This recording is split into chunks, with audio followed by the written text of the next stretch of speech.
All good? You can be a little louder. A bit louder. Excellent. Okay. All right. A bit louder. All right.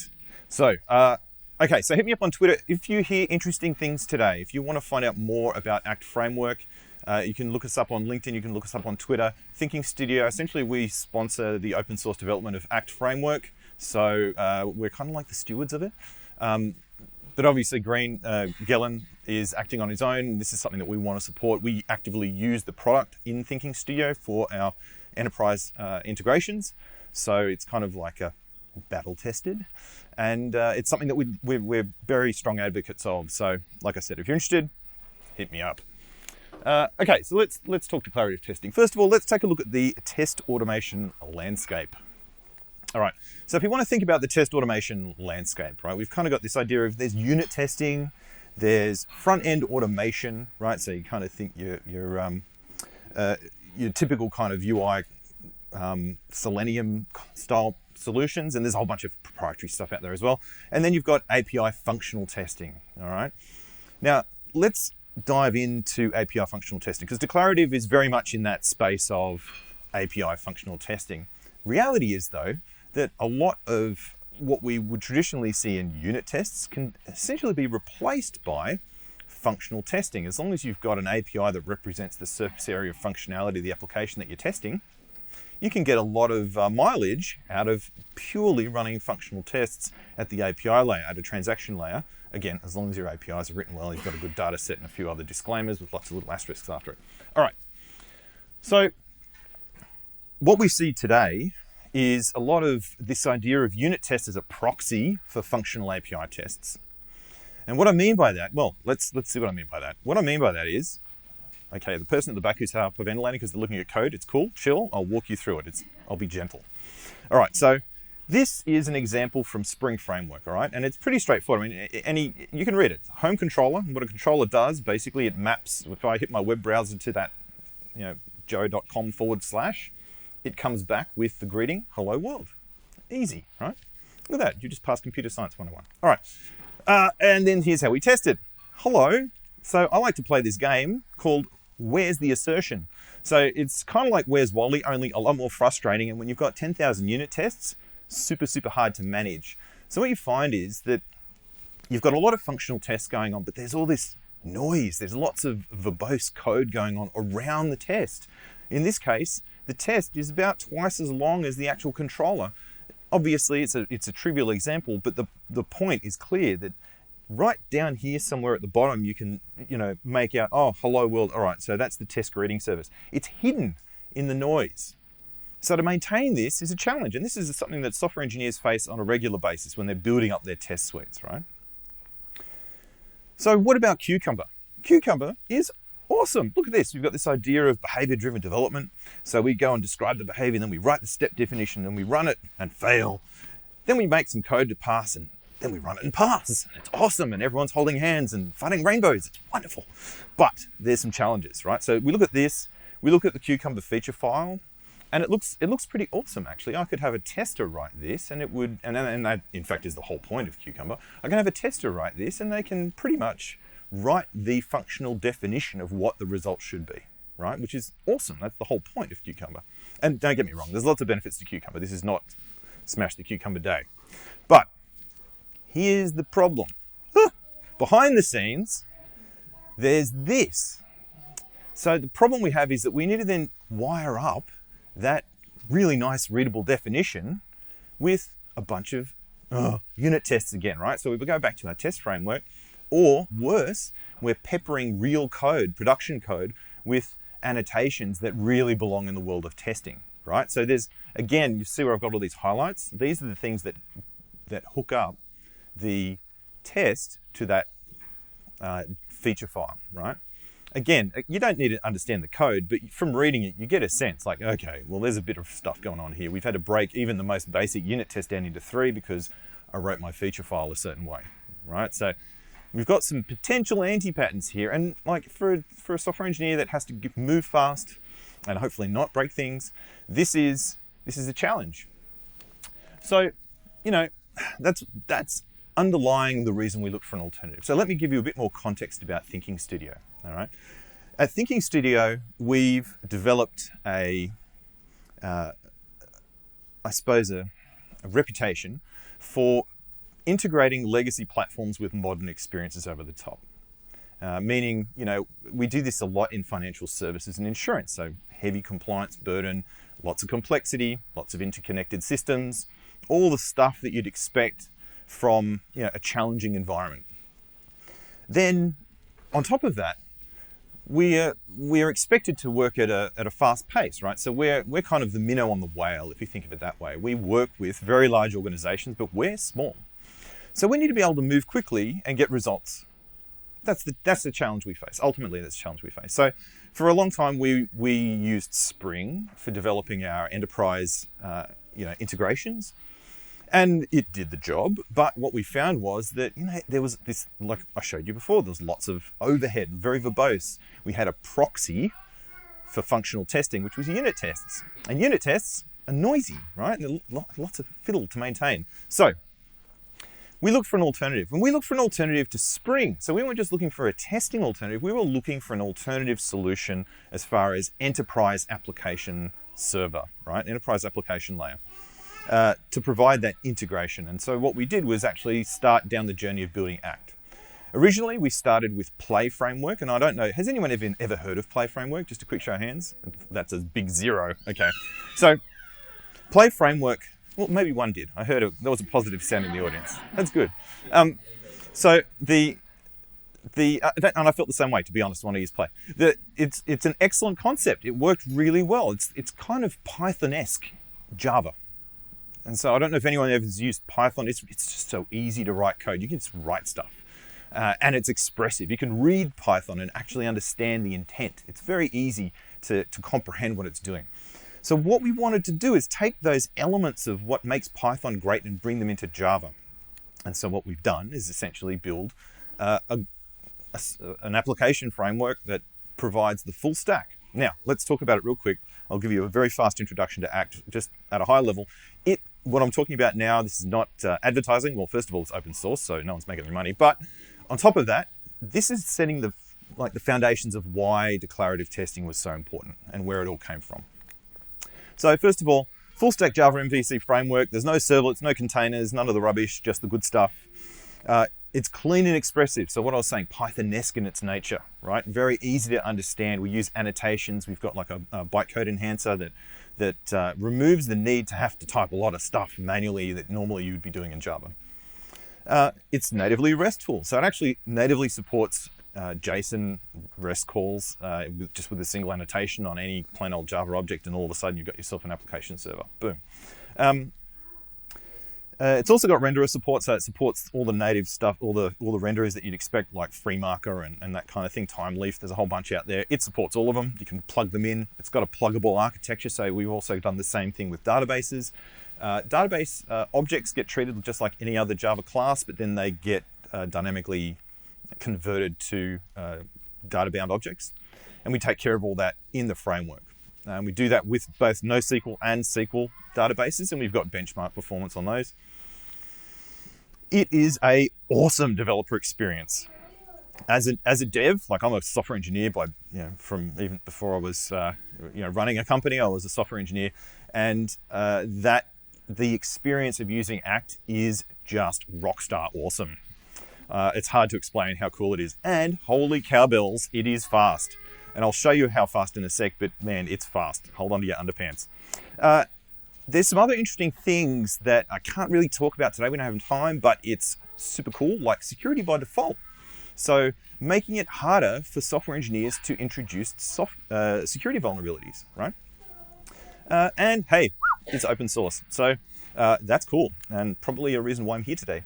Okay, so here's how fast we're talking about. So Spring, ACT, you're talking like a 10x performance increase.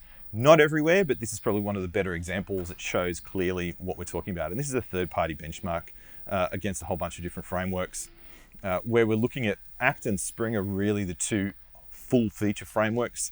So think like pound for pound, very, very close comparison. So what I mean by a great developer experience, less code. So it takes a third of the code to do anything.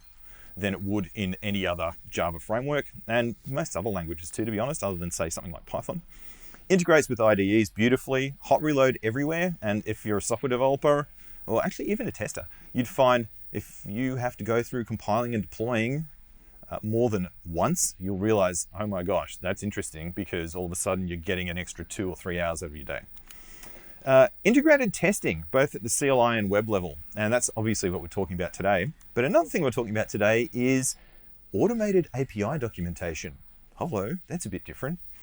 And then runtime management telemetry tools, which is also kind of test-ish, and I'll talk a tiny bit about it, just because it's so sexy. All right, so let's get into declarative testing. So I showed you ACT. What drove ACT, right? This underlying principle, and there's actually a few principles that drive ACT, but it's about clean expressiveness. That's the underlying principle. Got to be clean, got to be expressive. So we wanted to bring some of those principles of ACT into the realm of the testing space. So once we started building stuff in ACT, the obvious thing was, holy cow, I can't keep running unit tests. There's got to be a better way. So we did it the ACT way, right? We built this testing framework, declarative testing principles, into our plaything, which was ACT, right? So we had this virtuous cycle of, okay, what's the right way of doing testing? Okay, let's try that out and put it in ACT. What works, what doesn't? Okay, are the principles wrong, or is it just we need to tidy up the way the application server works? And eventually, we got to a place where actually there is very strong alignment between the underlying principles and the way in which it's executed at the application, the framework level. So let's take a look at those fundamental principles. There's 4 of them, and they're quite nice. Tests need to be expressive and intuitive, right? So if I look at a test, I should just understand what it means as soon as I look at it. And the stuff that I showed you before with Spring and with Cucumber, they don't do that. The trained eye slowly learns it, but ultimately, when I'm maintaining hundreds or thousands, they stop doing that. They become, there's a big overhead there. I shouldn't have to change the code that's being tested. Again, I'll talk a little bit more about this. We've got some tricky stuff going on here, but I shouldn't have to change the code that's being tested. And I don't think many of these other platforms do, but like I said before, if you remove that unit test layer from the Cucumber integration, that's where Cucumber starts getting its little seeds all over your code, right? So we don't necessarily want that. Tests shouldn't contain configuration, and tests should be dry. All right, let me explain each one of these. All right, tests are expressive and intuitive. Let's go back to code. Breathe. All right, so this is ACT, and this is a controller in ACT, right? Easy. Just very similar to the one that you saw before in Spring, right? But there's no other extra stuff. It's just one annotation. I hit joe.com, I get hello world. Beautiful. And here's my declarative test for that. It's expressive. It's easy to understand. I've got a scenario. I've got a bunch of interactions, of which there is one. I have a description for it. Here's what it does. It makes a request of the root node, right? And it comes back saying, hello world. And if I don't get that, the test fails. So what's in a declarative test, right? It can't be that easy, could it? Maybe it is. So we have a scenario, and I'll break this down super quick, right? We've got a scenario, we've got a partition in there, we've got issue keys, dependents, constants, description, interactions, and a bunch of things that happen. All right, you can see, and I'll walk you through this, but that's the fundamentals of a declarative test, and there is no code. There doesn't need to be unit test code. There doesn't need to be any other code, because it's all dynamically generated from the declarative test. So let's take a look at those elements, right? There's like a header, and that header is essentially an issue key. And the issue key, this is where things start getting very cool. Later on, I'll show you the configuration, but essentially, if I know what my Jira task ID is for a defect, or a GitHub ID, or whatever the ID, whatever the tracking system is that you use, if it has an ID, I can put it in the issue key, and then when I run unit tests on my web UI, I can literally click through from the task to the test, and from the test to the task. It is awesome. I've got partitions. They're a little bit more complicated. I'll explain them right at the end. A description, obvious. Dependencies. That's interesting. We'll talk more about those later. And then this idea of constants. So I can actually dynamically generate data in my tests as I go along. and it's very easy and expressive to do. And then I've got this idea of an interaction, and within an interaction is a bunch of requests and responses. Now within a request and a response, I can put a bit of extra detail, so I can do slightly more complex validation. I can inspect my JSON responses. I can traverse the files that come back, or the kinds of documents or files that come back. And I can also do interesting things around expecting certain response codes. So I think anything in the world of REST, I can pretty much do through the request and the response. I'm not going to get into that level of detail today, but this is enough to underscore the principles of, like, what is it? I make a request from an API, I get a response. I inspect the response, and I should be able to understand if I pass or fail the test. So let's take a look at some real declarative tests, right? Here's an example of it running as a little GIF, and you can see here we've got, see those little GitHub icons next to the tasks, next to the tests. They've all passed, which is awesome. I can click on those, which I think I'll do in a moment after I finish scrolling through. Oh, look at that. I click on it, it brings me through to the issue in GitHub, and there's the issue. Beautiful. All right. So this is that project we were just looking at there, the bookmark example, and you can get this example on the Act Gallery GitHub page, right? So there's an ActFramework page, and there's links at the end of this presentation as well, I'll show you. And then there's the Act Gallery, which has a whole bunch of example projects, demo projects, documentation, all sorts of stuff that you can use to learn how Act actually works. So here's an example. In this, we have the add bookmark. There's a login dependency, right? So it means that we need to run the login test before we can run the add bookmark test. And then here's what it goes. Here's what it does when it goes and adds a bookmark. So first, here's the description of what we're trying to do. We do a post with a JSON payload, and then we expect a response with an ID. We don't actually care what the ID is. We just need to know that it exists. But then we're going to do something very funky and assign a variable, new bookmark ID, to that response. All right, so we're actually going to extract the ID and assign it to a variable in this test. And I'll show you why in a second. So this depends on add and view bookmark, right? So the view bookmark is after add bookmark test. This depends on view bookmark. And what this does is it'll go and try and delete, which goes and makes a delete request of that bookmark ID that we got from that previous test, and it expects a response code of 204. And then it'll do the same thing again and expect a response code of 404 because, hey, I deleted it already. So it shouldn't be there, right? So, I'm just making the assumption that you understand what I mean by HTTP response codes, but basically 404, not found. 204, everything is cool, let's rock on. So, where's the code? It is gone, including the fixtures, all right? We are in a code-free, empty place. It's all been taken. So let's take a look at the second principle. We'll come back to that idea of the fixtures in a sec. Don't change the code. We don't need to change the code. Look at the code. There is no change to this code. So the idea is that we don't have to annotate the code for it to be tested or anything like that. But what we can do is think about some of those other things around Act, right? So Act, it must be readable, right? So the code should be self-evident. So let's take a look at the byproduct of self-documentation. Remember we were talking about the bookmark project before. Here's some code. I'm gonna have to get some paper bags for the guys that are hyperventilating in the back. This isn't too bad. I'll walk you through it slowly. So the idea here is that we've got this bookmark entity, right? So it's like a little data object that gets persisted to a database. But we've got this interesting thing, a generated value that's got a strategy of identity. We've got a not null, so this thing isn't allowed to be null, and it's got a message on it. Interesting. And this one, which has got a different message. It's meant to be a URL as expected. And here's the most interesting, sample data category of email. Hello, that's different. So what is that doing? That's telling the framework what this object should have in it and the rules around what's valid and not valid for this object. Now that is useful for runtime. That is, we use that at runtime, but we can also use it in other places. So let's take a look at the actual controller for that. Again, here we're injecting that DAO that we just saw before, that data object. And then we've got some documentation here, just like a code comment, right? Create a bookmark, refer to this thing. Here's the parameters that it takes. And then under that, we've got post-action and properties. So there's some stuff in here that just don't worry about the hardcore code. I'm not going to dent people's brains today. But here's where it gets super interesting.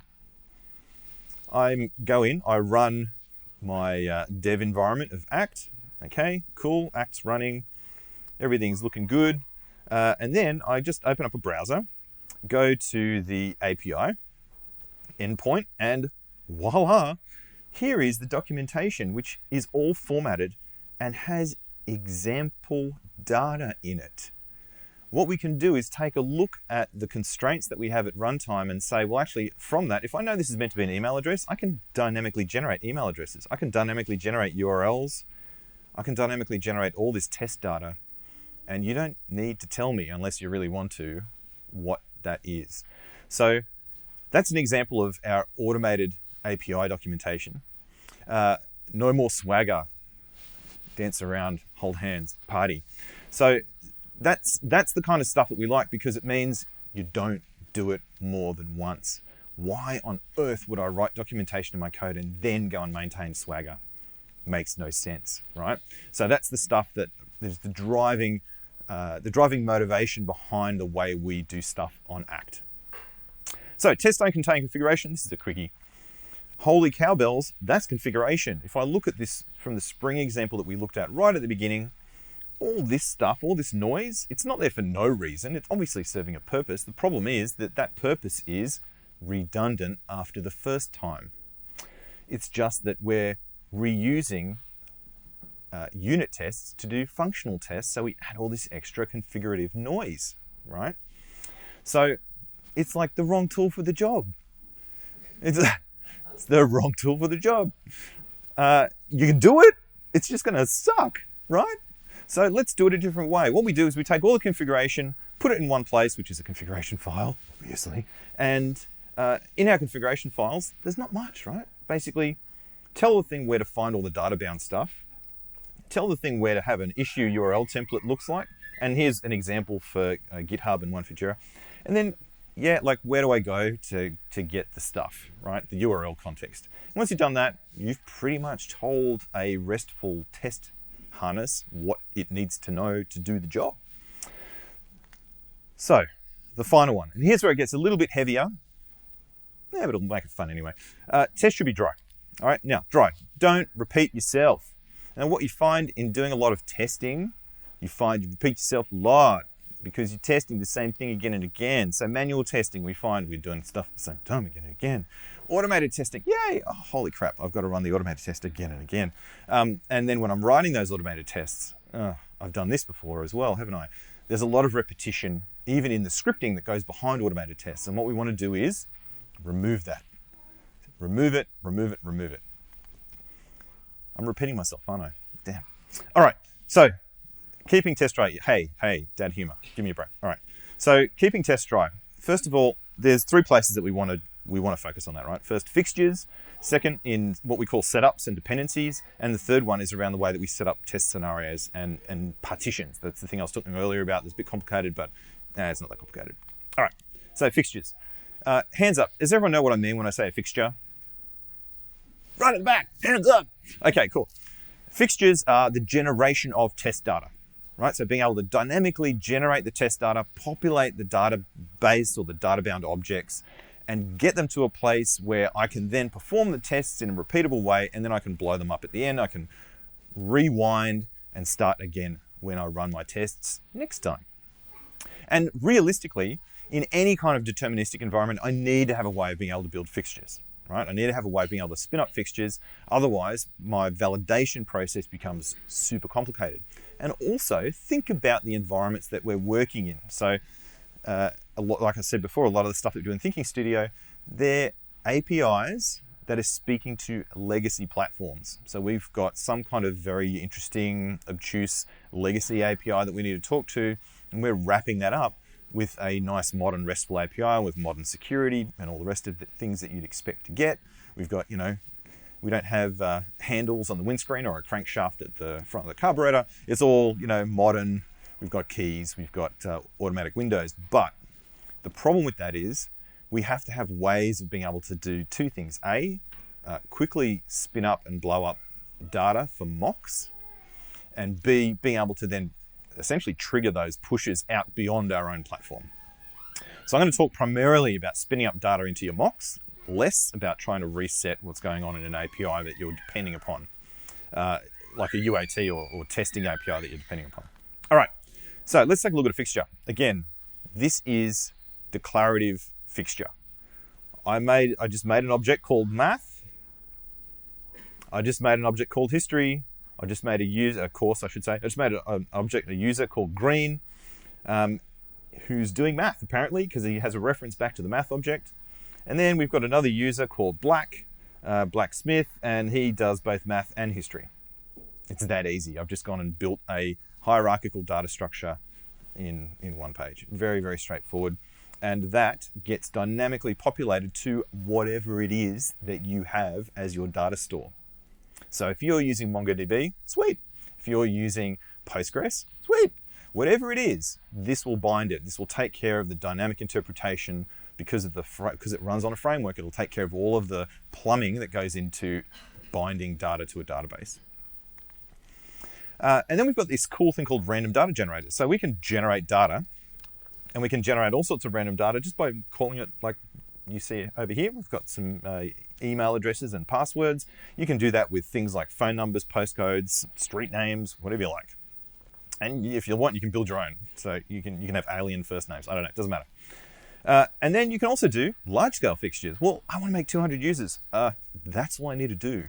Because we've got the dynamic random data generation capability, I can quite literally just make 200 users. I just need to say, well, in this scenario, I need 200 users. And then I get 200 users. Now, let's say my stuff is too fancy. My pants are too fancy. I must make my own. Okay, so you can roll your own. But again, it's one line, right? So I can make a fixture loader, stick it anywhere in your project, it'll work. And then I just load my test data in my fixture, and up comes whatever crazy data-bound funky business I'm doing in the background. Sweet. All right, so let's talk about setups and dependencies, right? So this idea of dependencies. A dependency, a lot of the time that I've seen unit tests be developed, right? And this is, I've been working in software engineering for the last 20 years. So when I've seen major projects with unit tests, I see lots of repetition in those unit tests at the fixture level, but also there's this overlap of testing. So to test this thing, we've kind of also got to make sure this other bit works. So we're going to, we start calling that fixture, but actually you're kind of running another test to get the result to then populate this test, right? So it's like there's this gray area, this crossover area between the functionality of each of the tests that we're trying to perform testing on to get the system state to a place where we can then perform this one unit test. So why do that?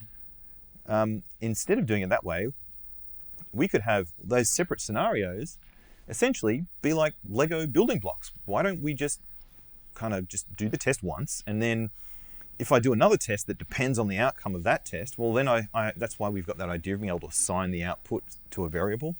I can just take the output of one test and push it into the next test. And that's what we've done with this idea of dependencies. So we can link scenarios. So for example, setup is true means that this test gets run first, right? It is the setup test for a call graph or a test graph. And this test here, you can see it just has a dependency. So this one does get run first. It depends on that logout test, which was the one that we just saw a second ago here, logout, right? So this depends on being logged out. Why? Because it's sign up. So I can't sign up when I'm logged in, which means I depend on logout. And you'll see here, I'm just going to log in and I'm passing in these constants, and then I'd have a test that sits underneath that. And in fact, you can see the example code in the bookmark example on the Act Gallery GitHub page. So all the stuff that you're looking at today, you can find the working code, the working example. You can check it out and build it. I think it's like one Maven call, and it's that simple to get the whole thing and just run it. It's very, very straightforward. And the final thing is scenarios and partitions, right? So this idea of give stuff a name and you can reuse it, right? That's a scenario. Scenario is something that you can reuse. So we can build essentially a test graph, a call graph of a hierarchy of tests. Now, it does mean that we have this linear nature to testing, right? If the first one breaks, then I can't do the second or third. In a sense, that's good. In fact, what we found is that that forces tests to be operational and work, because I can't run the later tests if I can't run the first tests. And realistically, other parallel tasks or parallel tests that have common dependencies, where you're already behind the scenes, you've got a fixture that's trying to set up and fake the state to be able to get to a place where that test can actually run. Well, it's lying to you if it works, but the other one that had crossover isn't working, right? So there's this idea of functional testing in that level. We find it's actually quite powerful having a call graph, having a test graph like this. Now, the final challenge you might see there, or the final loophole you might see is, well, hold it. You had this logout thing, which depends on login, but then you also had create bookmark, which depended on login. How do I make sure that one runs before the other? Do I need to kind of figure it all out so it's linear? And the answer is, well, no. That's what partitions are for. So what we did is design this concept of a partition where we essentially have like multiple parallel streams of tests that can run. And each one of those has essentially a linear hierarchy, right? So each one can depend on a parent of some kind. And this idea of partitions essentially gave us all the coverage we needed when we actually went to production. So we found, well, actually, this as a principle, this works. This idea of partitioning tests works. And we've used this. In fact, what we found is using the declarative testing model on our APIs, we've found that integrating with, so we've done a whole bunch of work over the last couple of years with a bunch of underwriters where they've got essentially risk engines, legacy risk engines that manage their entire back office operation. But they want to deploy modern broker integrations so that they essentially can sell more product and make it look really polished and nice, because that's what brokers would expect. The challenge is they're coming in and it looks like it's 1983. It's really rough. So what we did was build this integration over the top. However, what we found is that in doing that, our integration tests essentially started acting as validation tests or regression tests, I suppose, when the supplier of the underwriting software started rolling out new versions of their product.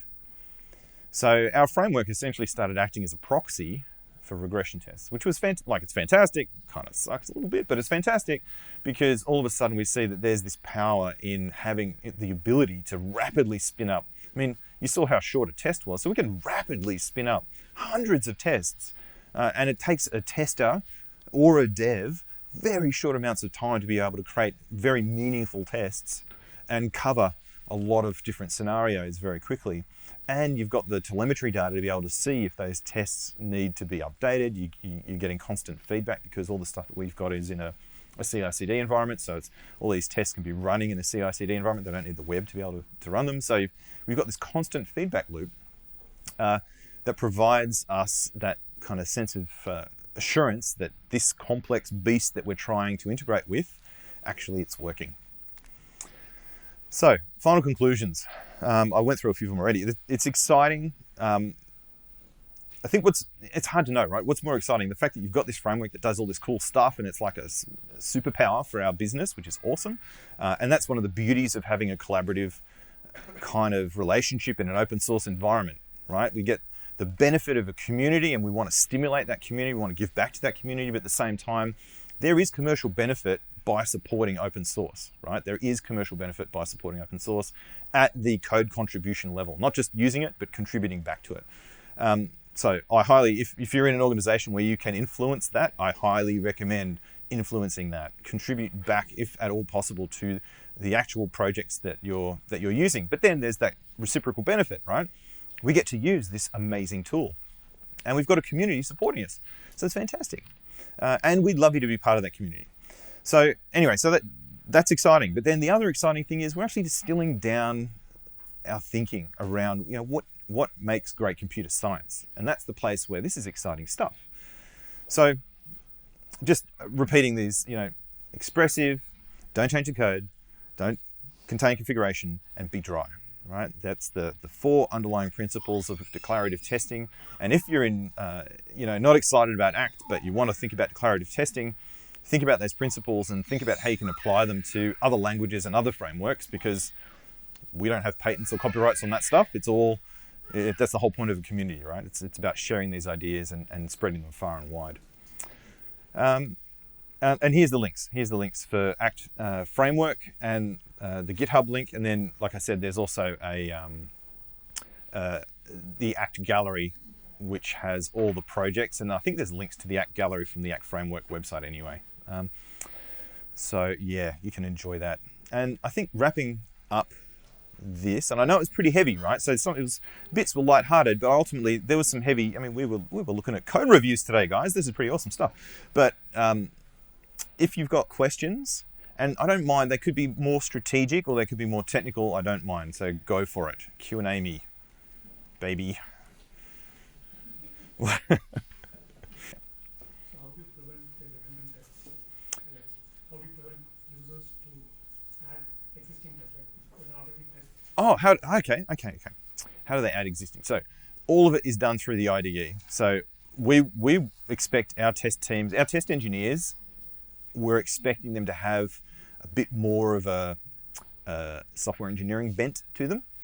So our test engineers, essentially, we expect them to get into the IDE in the project and actually start writing tests, because they get deployed as a package onto the server, and then they get run, and they get deployed onto a test environment and can be run.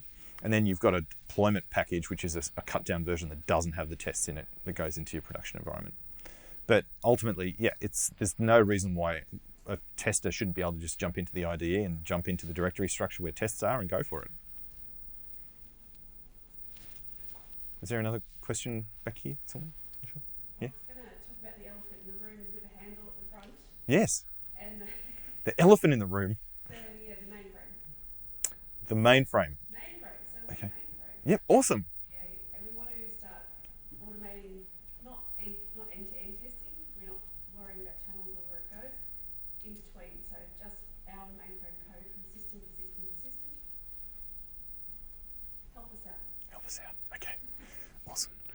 So actually, funnily enough, if you're using, I'm assuming it'd be like a ZOS, Yep. IBM, actually have a REST API pack for their system. So you've already got a lot of legacy platforms don't have that kind of plumbing. You're actually at a massive advantage. You might not feel that way. You're at a massive advantage because you've got the foundations for a RESTful web services integration. The challenge, obviously, is not the fact that you can whack out some REST interfaces. The problem is that then the data models that sit underneath it, probably in the space of being non-trivial, and therefore that's where the complexity. And we find exactly the same thing in the insurance space. It's like, oh, this API looks great, no dramas. Then we saw the data model for it. Oh my god. Okay, I didn't realize insurance had that many needs, but apparently it does. So that's the place where you can't get rid of the hard work. There's no getting rid of the hard work. But what you can do is, so I'll give you the Act example. With Act, building a very simple, think of it as a mock client, right? Instead of you thinking of Act as being the server that you're testing, it's actually you're building a mock client that's consuming the API calls from all of your different services. And you can then run declarative tests on those, right? So you could actually have some Linux box somewhere, or realistically, you probably even run it on a ZOS box, as long as it's got the latest version of Java. It'll be fine, as long as it's right. You can get Maven on it, you can get Act on it, right? So that environment could happily run it, but the key here is invert the model. I'll be using Act as actually the client we use for validating, and it's kind of like a mock validator, so it'll go and make requests, push them through. The cool thing about it would be that doing it that way means that you can very rapidly build up tests with a team who aren't hardcore uber nerd software engineers, or with the mystic hoods over them that take care of the mainframe. You can, yeah, sweet. Left the hood at home today. That's good. That challenge, right, is that you can easily spin up. Think of it as being you can easily spin up disposable hardware, right, infrastructure that's lightweight, cheap, and easy to do the testing piece without interrupting the mainframe piece. So the mainframes do what mainframes do. You don't need to go, and the less you mess with them, the better. But the testing of it, you could build that off on you could have it on infrastructure in-house, or it could be running on Amazon, whatever. But the idea is, invert the model. Think of Act as being the client, and it's going off and pinging these services, which it can do natively, and just doing all the operations on testing works the same way. All the testing stuff can work exactly the same way. Yeah. Yes, in the back. So you touched on very complicated systems with complicated underlying data structures. Is there any point at which you would say building this up from an API point of view would become more difficult than actually testing in a more regular functional fashion? No, kind of the opposite. So what we found after we built this test framework, what we actually found is the guys started writing the tests first. And they'd build the API spec and all the tests. It became behavior-driven development, but just with less verbiage and no hookup code. It's the same idea as Cucumber, right? Where it's like, I want to write the definition of what I'm trying to achieve first, and then write the code, and the definition verifies the code. So this is the same principle as Cucumber, but it's just easier with less code. So it's like what we found is the more complicated it gets, it always comes down to the complexity of the data model, right? Like with these complex legacy systems and even modern, B2B platforms, IAG be no different. Any insurance company is no different. They've all got these massively complex data models because they're dealing with massively complex concepts. So, your tests are going to end up having a bit of that, it's like a code smell. It's reflected in the test. You can't get away from it, but it's never harder than writing the code by hand. Goodness me. Yeah, absolutely not. Any other questions? We've hit time. It was fun. Oh. How about complex systems like ServiceNow, which accounts product? Sorry, I was struggling to... Testing those, well, if they have a RESTful interface, then you can test them. Yeah, but you need to build the client against them, though. That's the thing. There's a bit of extra work involved if you're consuming an API versus testing your API in Act, right? So yeah, we've hit time. So thank you for having me, and it's been a pleasure.